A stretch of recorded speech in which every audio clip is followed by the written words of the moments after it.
lwabadde lunaku ndowooza lwa Mande. Abayimbi Emasaka abegattira mu bibiina ebyenjawulo mu Masaka basobodde okuba ate nga bakwataganye olw'embeera nti music industry mu Uganda yabadde efunyemu obuzibuzibu olwagamba nti amateeka. Abayimbi Emasaka nno mwansanyudde nno, mubadde temwegattagatta naye olaba mwegasa olw'ensonga eno, naye wenjigidde okukolera egguliro lino nga minisita akwataganya ebya ICT asobodde okuba ate ng'alagira nti etteeka lino erye basobola okuba ate nga baleetera mu music industry oba okuba ate nga batereeza abayimbi okugenderako abali mu ati mwenna okuba ate nga bigenderako omukyala minisita Nabakoba asobodde okuba ate nga ategeeza UCC etteeka eri basobole okuba ate nga baliddamu balyekeneenye bulungi. Akadde kano lisobodde okuba ate nga liyimiriziddwa. Abayimbi ndowooza omulanga gw'omwe gusobodde okuba ate nga guddiddwamu olw'embeera nti mubadde abangi musobodde okwogera ku mateeka nga temutegeera mateeka ki kati ng'embeera busobodde okuba ate nga etambula nga tuli bwe tutyo. Minisita asobodde okuba ate nga ayogera ensonga ezo ng'agambye nti etteeka lisobole okuba ate nga liddayo balyekenneenye era nga ne gye buvuddeko olunaku lwajjo abayimbi ab'enjawulo basobodde okuba ate bamiitinze Speaker of Parliament okuba ate nga balaga okwemulugunya kwabwe ku tteeka lino lyasobola okuba ate nga lyajja dda lyasobola okuba ate nga lyatambula. Gye buvuddeko omukulu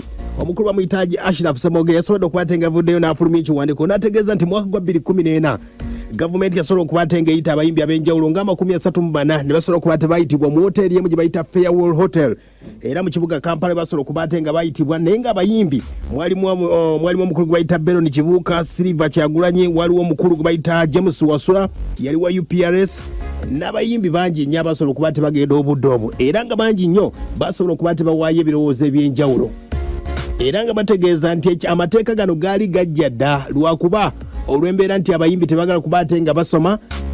naye nga mu mwaka gwa 2014 omukono gwe bayita Ashraf Semogere yayongerako n'ategeeza nti amateeka gaali gamu gwa 1949 wabula ne basobola okuba tebagakomyawo era ng'olukiiko luno olwali lutiddwa gavumenti terwasobola okuba ate nga luggwa olw'embeera nti abayimbi ab'enjawulo basobola okuba ate nga bakuba emmeeza okuli radio Omugenzi Radio, Bobby Wine, Chameleone n'abalala ennyo ne bagamba nti music industry akadde kana wadde amateeka gazze abayimbi oyinza okugamba nti abayimbi gavumenti ebamanyi abayimbi beeyawudde mbwemba tebwerabidde bulungi nnyo. Mu mwaka gwali gwa 2017 waliwo ekibiina kye baali batandise gye bayita Save Uganda Music baali bakuŋŋaaniddeko gye bayita ku Lafters oba Sentinel Park awo era ng'omukulu gwe bayita Edisendi yali ayisa abayimbi ye nga azzenga owa UPRS okuba ate ng'ayita abayimbi basobole okuba ate nga beggattira mu kibiina ekyo. Byonna byagwa butaka olw'embeera Moses Radio yamuku osooka owulire ekyaliwo. Tuli wamu ekyokubiri nga tukola with a sober mind.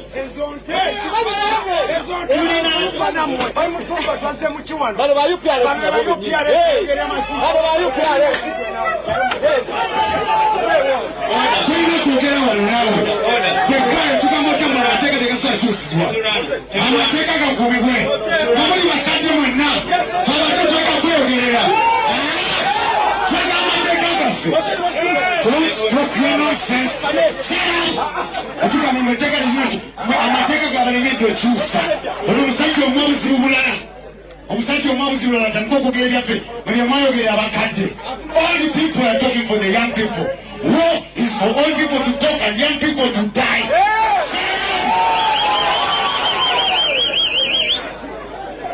I want to hear somebody young, not these old people.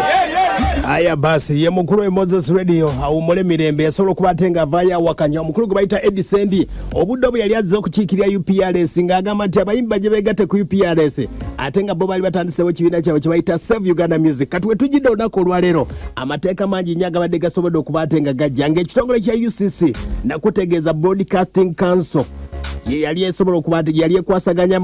ensonga zonna ez'amateeka. Mu mwaka gwa 2013 UCC basobola okuba ate nga bagigatta era nga Broadcasting Council ne bagigatta mu UCC nga UCC yevunaanyizibwa ku radio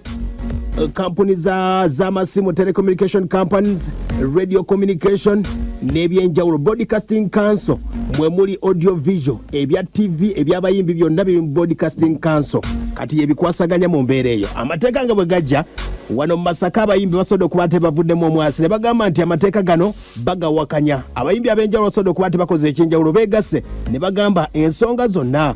tuziwulidde naye ffe tetukkiriza.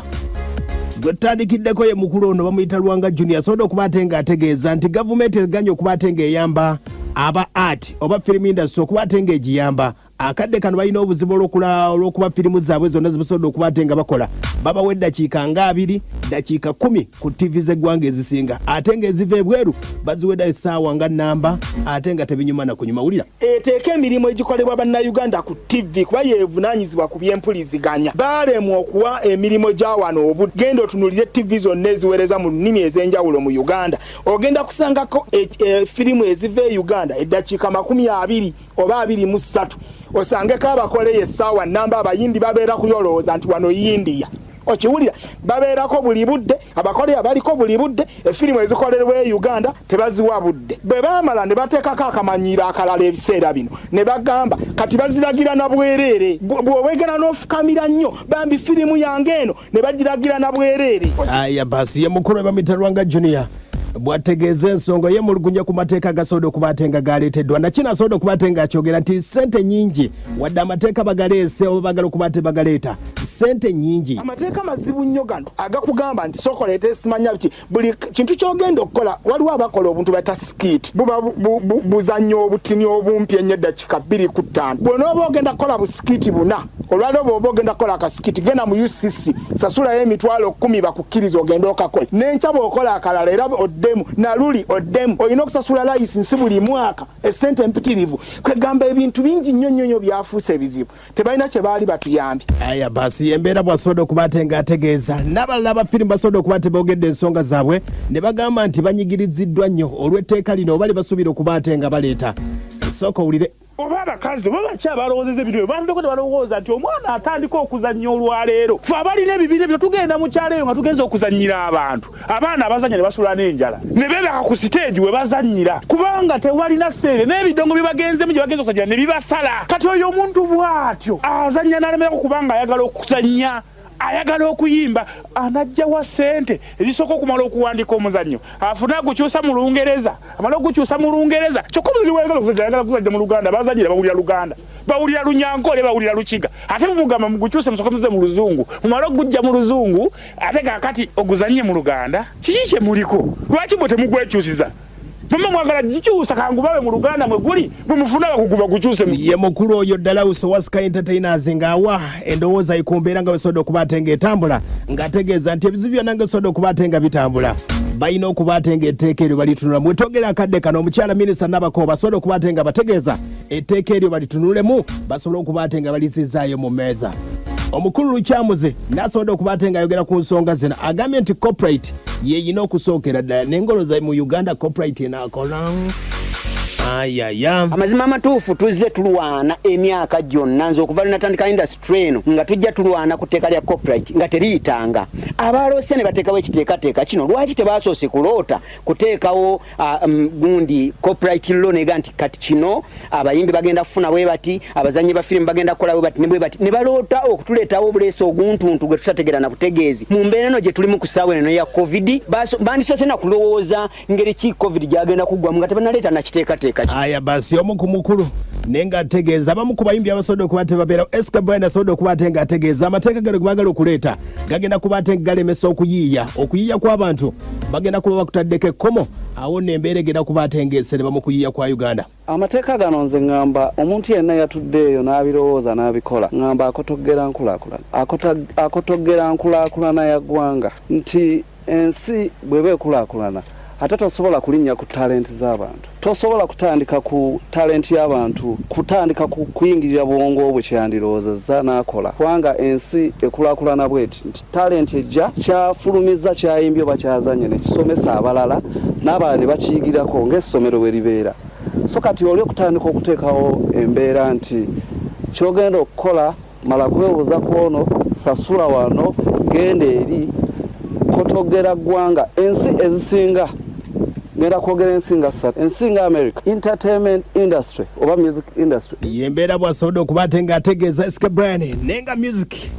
ensi nyingi nyezisobola okubatenga ziteeka music ku mwanjo ng'ensi ya Congo wabanga muyimbi tugeze ogenda kumaliza kuyimba bayinza n'okukuwa sente ne bagamba tova mu kuyimba. Nigeria bateekawo ne ministry wabula speaker nawuddeko ng'ayogera ng'ategeeza agenda kwogera ne president oba oliawo music industry basobola okuba tebafuna minisita w'abayimbi asobola okuba atenga abayamba abayimbi bangi nnyo basobola okuba boogera ku nsonga zino era ng'omukulu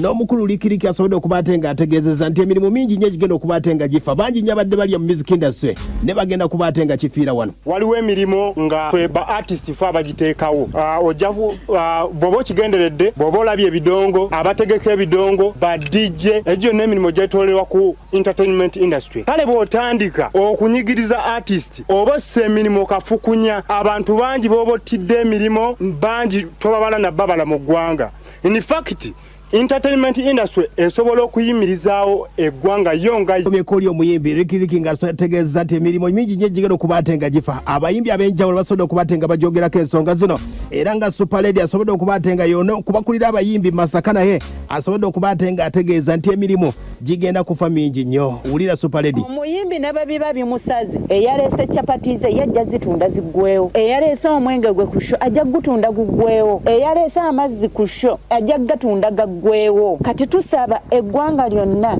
lituyambeko omulimu gwaffe bwe gusaanawo mirimu mingi egijja okusaanawo. Abantu bangi nnyo abawerera abaana baabwe ku muyimbi omu oba ku sheemu bweti naye nga ye tafuddeeyo kumanya nti omuyimbi afunyemu kyenkana ffe tubeera mulowoozi oddayo ne weesigasiga ka pawuda n'oddayo enkya n'otambula naye nga oli musanyufu nti kasita abantu bange bo bakoze eki bo bafunyemba. Ye mukyalo oyo gwe bayita Superlady ng'ayogera ku nsonga nga bwe zasobodde okubaate nga zitambula ng'agamba nti n'omukulu ayogeddere n'agamba nti bammenta babwe nga Fred Sebata tebafunye mu music industry sooka oli bw'agambye kubanga tugikola naye tegiri protected. Omuntu ayimba nayimbira emyaka gyonna n'ebbanga lyonna oyinza okutunuulira abantu bakadde baffe betutunuulira betujja tutambulira mu mikululo gyabwe abaami nga ba Fred Sebata bw'omutunuulira olwaleero yandibadde alya ku ntuuyo ze naye omutunuulira nga mu butuufu entuuyo ze zatulukukira bwereere nti yakolanga naye nga teyasobola kusevinga kwekyo kyakoleredde. Kati gavumenti nga tenaba tuteekako mateeka mangi nnyo yandisoose neetuula naffe. Ye mukyala Superlady ng'agamba nti omukulu Fred Sebata tafunye mu music industry ani agambye ono baamukuba bukubi baamufera bufezi yali ddiru ya golodi wekubaate nga byonna bitundu obadde tobimanyi music yamufunamu teweekwasa. Superlady oba tokimanyi ekyo gwe kimbuuze baamukuba ddiru yali ya golodi. Kati omukulu ne Kalumba asobodde okubaate ng'ayogera. Superlady ne Sam Michael Kalumba bali bakola ebibiina nga buli omu agamba yakulira abayimbi basobodde okubaate nga beegasse olw'eddoboozi erimu. Ndi musanyufu nno olw'embeera eno. Omukulu Sam Michael Kalumba wa kibiina kye bayita WUMA tutwale eddoboozi lyaffe kubanga ekinyiganzo olwaleero kijja kunyiga omulimi enkya kirime kinyiga owakatale enkya so tuleme kugamba nti kikutte ku bayimbi tekinkwatako buli muntu gyali atuyambeko eddoboozi lyaffe alifule nga lya mugaso. Ekyokuna bwebanga etteeka lino liganye mu mbeereza esatu tugenda kugenda mu mbuga z'amateeka kyalennyinga amateeka gano courts of law osanga ekinaalema parliament kooti enetuyamba nekituyambako kituufu. Teeka nga bwe lyasobodde okubaate nga lyazedda mu gazeeti mbadde mulina kugenda mu parliament oba constitutional court gye mbadde mulina okugenda okubaate nga muwakanya amateeka ago agazza. Omukyala gwe bayita Jeni Nampita naye mwennyamivu olw'amateeka gano olw'enteekateeka mbu layisinsi ze bateeseteese ssente nnyingi. Naye neewuunya abantu abo okutula eyo ne batukolera amateeka ng'ate baatuweerabira kuba ebintu bye tukola babiganyulwamu. Kamera bw'eba eyingira mu Uganda wano bagisolooza buli kimu kye tukozesa bakijjako ssente kati baagala tuwe omusolo gwa mirundi emeka. Nkeera ku makya ngenda ne registeringa mu kibiina ekizanyi kya firimu ekibiina ekyo nga kiri registered ng'era kyaweebwa olukusa okukola emirimu wano mu Uganda ate baagala nange omuntu era ne registering ezo zonna ssente bwenvaawo nengenda mu studio ewa layisinsi buli lunaku nensasulayo ssente ze bansalidde nengenda kuwa vidiyo agenda okwata oluyimba lwange naye awa layisinsi naye nanzijako ssente ekisaa kye kimu muŋŋamba bwe ntule waka nenjiyo oluyimba nze sibampandikirangako oluyimba nga ndukola nze ndweyiyiza kati mungamba bwe mama zoddukola noonya zagenda mu studio sinazifuna ate noonye ssente zigenda okuntwala ewa minisita ne recording eyo sibanya mu kitongole ki gye simanyi na kumanya. Aya basi bamuyita Jeni Nampita naye nga yennyamira ku lw'amateeka ge baleese. Omukulu gwe bayita Kranima ng'ayimba aproducer era ng'azanya n'emizannyo azanya ne firimu ategeezezza nti wano kigenda kubate nga kisaanyawo talenti. Agambye bw'ati balemerwa in the first place okuprotecting ebintu byaffe nga bannayuganda. Mukama atuyambye tutandise okubako kye tukola tutandise okubako bwe tukitwala ate baagala kukisaanyawo busaanya. Firimu zizivu e Bulaaya ne ziyingira mu Uganda tebazifaako. They don't even care about them. Olwaleero kafirimu kange munnayuganda muganda wo gwe yalese regulations zino kafulumye oyagala kasaanyaawo. So I think tusaba government eteeka balijjo. We are against the law and the regulations of this bill. Aya basi weesobodde okubaate nga bitambula wetwogerera omukyala minisita wa ICT asobodde okuba ate nga abategeeza aba UCC betegereza etteeka lino okuba baliyimiriza wenjogerera akadde kano wenjigidde